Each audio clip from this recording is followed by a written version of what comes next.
I have the privilege of introducing someone that I know you're absolutely going to enjoy. How do I know this? Because I've heard him before. This young man was born in Peoria, Illinois. He has a BA in Communications from Western Illinois University. He's been on the business scene for over 22 years. He worked as a business solution consultant, working for Sprint, Nextel, all the big ones, the big companies. He's done it all. He's been the top salesperson because he's so assertive and so into what he's doing for the last 8 years. He's received over 100 awards. That means he's probably received 255. He just says over 100, a lot, because he is doing a lot. But in reading his bio and his resume, I was really struck. This is great. What he has done and has accomplished is great. But when I got to the backside and I started reading, I met the man. Because yes, this person went to university, graduated, worked, leadership, all of that good stuff, got a lot of awards. But when it was time to understand the blessing of his life, what did he do? He came and started taking care of his 85-year-old mother for the past 15 years. I don't know what to say, but I like it when the academics of a person meet the soul of the person, and that would just happen here. From taking care of his mother to now working in the community, working with the LA Chamber of Commerce, and he's an ambassador for the Chamber of Commerce, which means he goes around doing things for free, good stuff like mentoring, tutoring, making certain that everyone has a fair chance at life. Glenn is making a difference in our community. And you know, this powerful ambassador is here. His name is none other than Glenn Bowie. And he's going to share with you some words of encouragement that would allow you to jump over the memory of today and hit life like it ain't no problem. Help me welcome Glenn Bowie to the stage.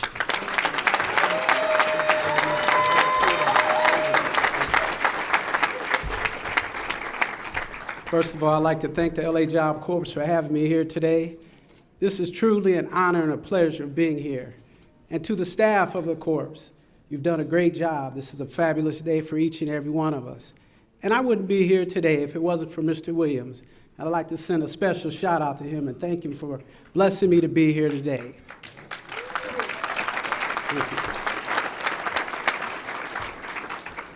My life began in Peoria, Illinois, as a small child growing up in the projects of the Taft homes. Never knowing what we were going to eat for each day, never knowing what God had planned for our lives. But by the grace of God, my mother had a vision for each and every one of us, that one day she would get us out of the projects and move us to a middle-class neighborhood. It was a gift that God had blessed her with. We moved to an all-white neighborhood, and we were the first African-American family in Peoria, Illinois, to live in this neighborhood. And it opened up my mind and my life to a whole nother world other than just the projects. But my mother had always told us, although you leave the projects, don't ever forget where you come from. And I'm so proud of the fact that what I've learned in the projects has helped me get to where I am today. And I always go back and give back to my community. So I'm here today, and my purpose of being here is just to share with you my story. I'll spend about 15 to 20 minutes and give you a quick snapshot of how I've got to where I am today. So after growing up in Peoria and moving to Peoria Heights with a white neighborhood, it was so cool. I learned other races, other cultures. I befriended a neighbor across the street named Mr. Huber. Mr. Huber was one of the nicest gentlemen in the neighborhood. He would sit out in his front yard and play baseball catch with his son. And one day I went out and said, "Can I play baseball catch with you guys?" And he said, "Sure." So I went out there to play baseball catch. Little did I know, I'd become the first 8-year-old in the history of Peoria to make the All-Star baseball team with the 12-year-olds. So that was my beginning of sports. But one thing I've learned about sports and about life is that sometimes things don't always go the way you plan them. So as I went through the high school ranks of trying to become a professional baseball player, I decided to go to Western Illinois University and go to college. And upon getting to college, that coach had called my house numerous times telling me how well I had played baseball that summer, and he was looking forward to me coming to play on this baseball team. Well, I'm here to tell you that sometimes in life, things happen that you don't expect, but you've got to stay on the path. I got there, and the coach had told me, he said, "Glenn, unfortunately, you didn't make our team." And that was my dream since I was 8 years old. But I turned it into a positive, and I said, you know, God has more than one gift for each and every one of us. I can do more than just play baseball. So I prayed about it and asked God to give me direction and vision and wisdom of what his plan was for my life. So that was just an exciting time. So after baseball, I decided, what am I going to do next? So I was waiting tables in the hospitality industry as I was going back and forth to college, paying my way through school. I befriended a gentleman there who was a businessman named Ray Becker. I'll never forget it. Ray Becker changed my life. After waiting tables, after 3 or 4 months, Mr. Becker invited me, said, "Glenn, now that you've graduated from college and baseball didn't work out for you, I've got a surprise for you. How would you like to serve drinks on my private jet to California?" And I said, "Private jet, California? Who's going to turn that down? Sure, I would love to." So we jumped on the plane, flew into San Diego, California. All the presidents were there to meet him, to greet him. He was there for a fundraiser from the San Diego Chargers and Chicago Bears. So as I got there, Mr. Becker looked at me and he said, "Glenn, what are you going to do now that you're here in California?" I said, "Oh, I'll get a job waiting tables. I'll go up to Los Angeles and have a great time." He said, "You know what? You call my bank Monday morning. You can't be out here without any money." I proceeded to call Mr. Becker's bank that Monday morning, and they said, "You know, Ray would like to give you $5,000 to help you get started in California." And I said, "That's great." I said, "But I'm going to call and talk to Mr. Becker myself." I called Mr. Becker and I said, "Mr. Becker, I tell you what, I'll accept your $5,000 under one condition and one condition only, that I pay you back." And he said, "Well, you know, that's a gift. You don't have to. It's just a nice graduation present for you." But the reason why I wanted to pay him back was that I wanted to establish respect and trust with him and let him know that he could count on me. But most importantly, I knew later on down the road I probably would need more than $5,000 from the bank.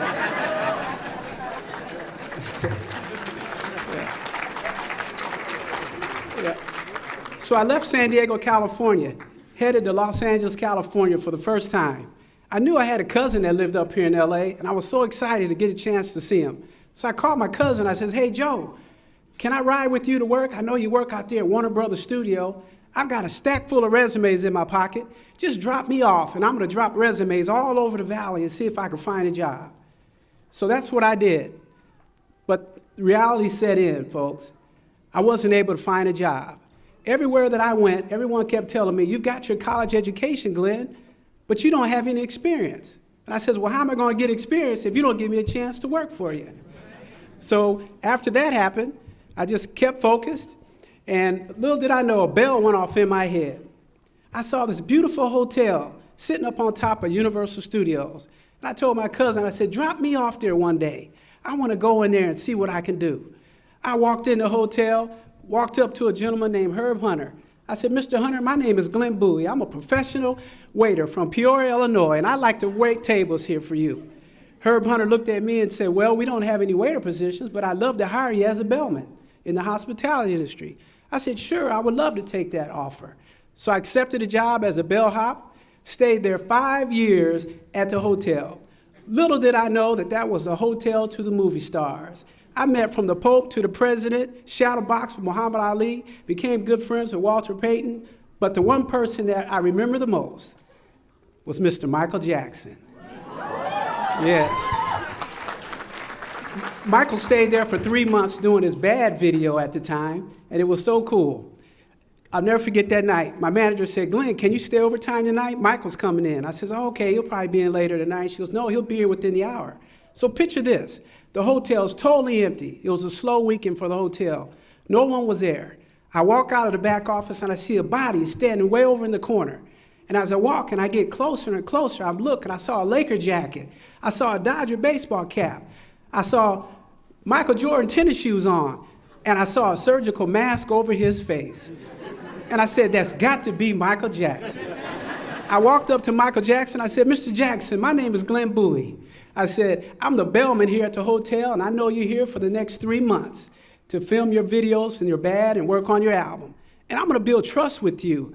I'm going to protect you from the paparazzi anywhere you go. I'm going to keep an eye out to make sure that nobody bothers you during your whole entire stay here. Michael looked at me and smiled and said, thank you. I said, oh, and by the way, I know another friend of yours named Patrick O'Neill at Disney. And he said, oh, you know Patrick. Tell him I said hi. I said, okay, I will definitely do that. So after getting Michael up to his room that day, I'll never forget, his chef would come up and bring his food, and we'd load up his food. Michael would never eat hotel food, but we'd always take up his food. And his chef was always dressed in all white. So after we'd get his food up to his room every day, one day I asked her, I said, does Michael ever come down out of his room? And she said, yeah, he comes down. Look for the man, the old man with a cane and a beard, and you'll recognize Michael.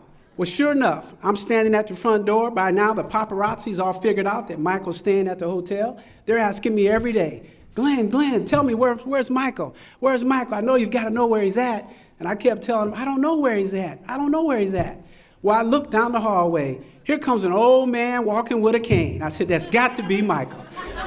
Michael walks up to me, winks at me as he stands next to me for 15 minutes with the paparazzi standing next to me, asking me, where's Michael? True story. And they never knew that Michael was standing there the whole time. So after 15 minutes or so, Michael moseyed on and made his way around the hotel. But that was my 5 years of fame, and I've got a whole bunch of more stories that I can share with you at another time.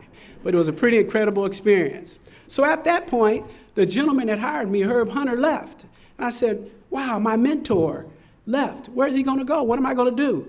Herb left and went to start a company called PageNet, selling pagers to doctors. Herb comes back 3 months later and says to me, Glenn, I know you've always wanted to get a job in sales. Here it is 5 years later, and I'm going to give you your first chance to get into sales and use your college degree. I accepted that position with Herb Hunter, went to PageNet, became the first sales rep in 5 years straight to never miss quota nationwide for selling beepers. So the cool part about that is that Herb left again after 5 years. I was like gum on his shoe. He couldn't get rid of me. I wouldn't let him get away. Herb left to go start a company called Nextel. You remember the Chirp. You guys know all about the Chirp.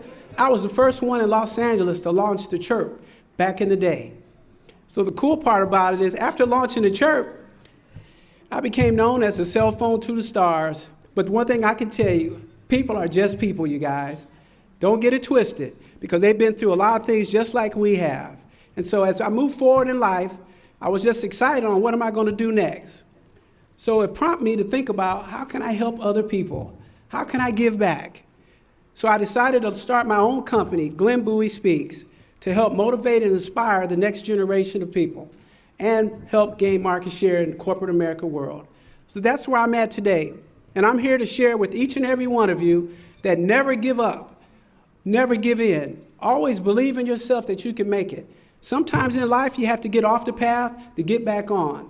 Don't let anyone tell you that you can't make it, because just believe that you can.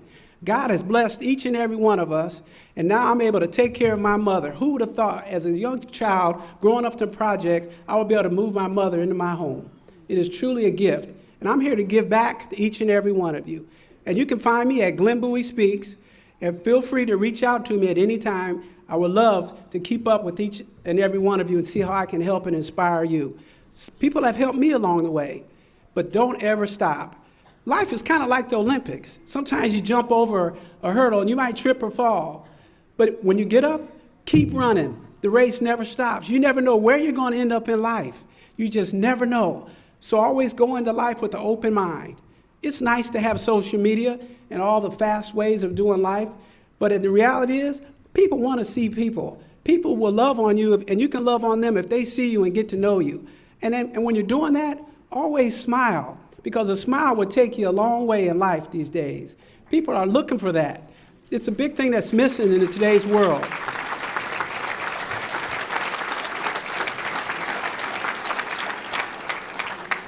And in closing, I just want to share with you that keep focused, stay positive. You guys are all winners. I am truly pleasured and honored to be here with each and every one of you. I remember when I graduated, so I know what you're feeling. So stay focused and never, ever give up. God bless you and thank you all.